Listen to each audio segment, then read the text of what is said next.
Welcome back. Good to have you in. So there's a story out in Dak Prescott and the Dallas Cowboys, and that they're going to have to pay him now $30 million, and Amari Cooper wants over $16 million, $46 million for two guys. I like Amari Cooper, but he's not Antonio Brown, Julio Jones, Odell Beckham special. He's really good. So I'd much rather pay him 14 than I would 16, but if you got to overpay a little.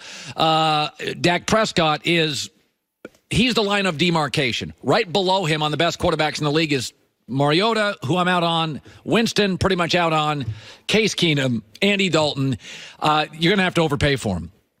And it was funny, I was saying today, if I could have my ideal pyramid, what ideally I would pay quarterbacks, my ideal pyramid, the top of the pyramid would only be five guys. I would pay them what the market bears, 28 to 30 million.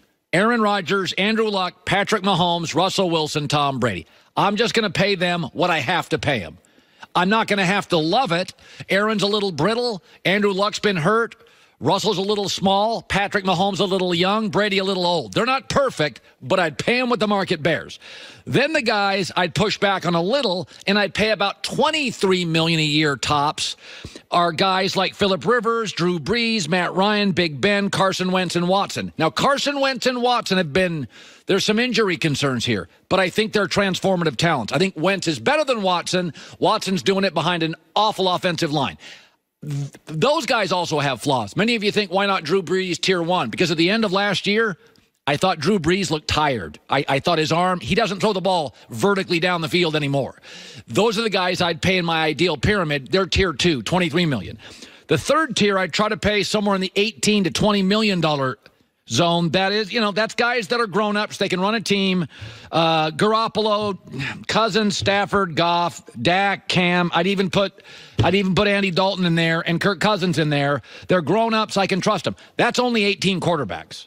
So that tells you I'm out on Mariota, who isn't healthy enough or good enough, and I'm out on Winston, who's not grown up enough and available enough because he gets suspended. I didn't count the Bakers, the Sams, the Joshes, the Lamars, Trubisky. I need more.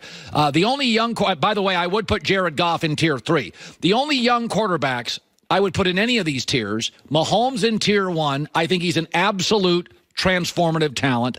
Deshaun Watson and Wentz in tier 2. Again, I think they're different. Now, there's a little injury concern, but I like them both. And then in tier 3, I'd put Goff because I think he works perfectly with Sean McVay's system. He's a grown-up. He's coachable. He literally is the opposite of our Kardashian. I never see him in Los Angeles. Quarterback of the Rams, I've never seen him here. So, but this is the ideal pyramid. Now, again, nothing against Baker. I'm not counting any of the young guys yet. The only young guys I'd make an exception for, Mahomes is absurd. Goff's a real grown-up. I've got multiple years now. And I think Watch and Deshaun have shown me they just don't make a lot of guys like that. They don't make a lot of Carson Wentz's. I mean, Deshaun Watson's doing it with maybe the worst offensive line in the NFL in years. And the kid's still running around and making plays. Give him a decent O-line, I think he takes a 30% step up. He's still making the playoffs. And he played all the 16 games last year, I believe. I don't think he missed a game, even though he's getting, his kidney almost exploded during the season. But he played. So, yeah, he played through a punctured lung. I mean, there you go. So this is the ideal pyramid. Dak wants more than I would pay for Rodgers, Luck, Mahomes, Wilson, Brady. Now, I say more than I'd pay. I'd pay whatever the top of the market is. But there's only about 18 guys in the league right now. Again, not counting the young guys. That tells you there's a lot of franchises out there. Like this whole Nick Foles thing, you do get he's going to go 6-10 this year. You've been fooled into believing because the Eagles have a great owner, a great GM, a very good coach, unbelievable offensive line. I mean, that defensive line. You've been fooled into thinking Foles, watch him go 6-10. There's not a lot of guys I want to pay big money for. They're just not. And if I'm paying you $30 million like Dak, then I shouldn't have to pay $16 million for a wide receiver and eventually $24 million for a running back and be petrified if there's an injury on the offensive line. If I'm paying you $30, listen, Aaron Rodgers got to a Super Bowl and won it, and he's never had a great defense. Andrew Luck went 11-5, 11-5, 11-5 with no O-line or running game. Russell Wilson, I mean, honestly, offensive line, running backs, receivers, how many stars has he had? Tom Brady? Edelman's his go-to guy. Patrick Mahomes is a baby. So there's Dak's getting into a territory where I think Dak's a tier 3 guy, and he wants to be paid tier 1 money. That's trouble. That's not a great ending. That could be a franchise sinking deal. And as Joy said earlier, I think you're trapped.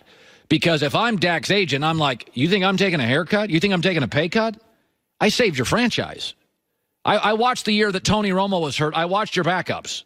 You're the biggest brand in the NFL. I made you $150 million the last 3 years in merchandise, in ticket sales, in relevance. I mean, the Tony Romo Cowboys, even networks didn't want the Cowboys on that year. I mean, Dak's kept them on television for 3 years. He's going to get it. He is going to get a tier 1 contract. Watch out. Coming up next, I don't buy it. I never did. Ever. Never bought the process. Next.